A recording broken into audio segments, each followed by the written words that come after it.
যদি পেতেম তারে কাব্যগ্রন্থ থেকে একটি কবিতা মহাঋষির প্রতি।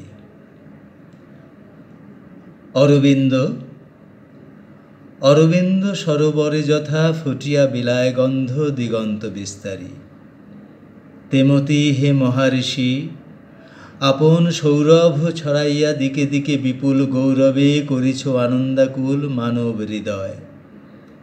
অগাধ সাগর জলে যে মতি রতন লুকাইয়া থাকে অতি গোপন আবাসে, তেমতি হে ঋক জ্ঞান রত্নাকর অতি সযতনে সুরক্ষিত অন্তর কন্দরে।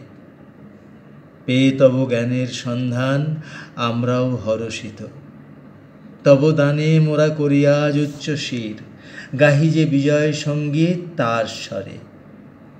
জীবন মানে যে ধন্য আমি, তোমার বাণীতে তুমি মূর্ত রূপ নিয়া জাগাইলা জনগণে ত্যাগ ও সাধনায়। কতকাল হলো গত লয়েছ বিদায় এ মর জগৎ হতে, তবু শুনি মোরা উদাত্ত সে কণ্ঠবাণী মধুর সঙ্গীত। সে গানের সুমধুর তান নিদ্রাভঙ্গ করি জাগাইয়া দেয় প্রাণ মহল্লাসে। গাহে গান অন্তর আমার মহাসুখে গাহি গান জাগাইয়া দেয় যথা পক্ষীকুল ঘুমন্ত মানবে।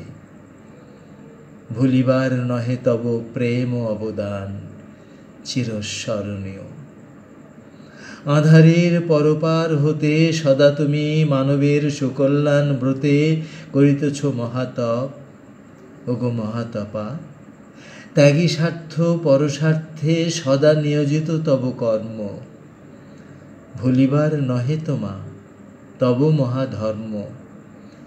প্রণমী চরণে তব পুণ্য প্রাতে আজ ঘোষিব তোমার বার্তা জগতের মাঝ। নমস্কার।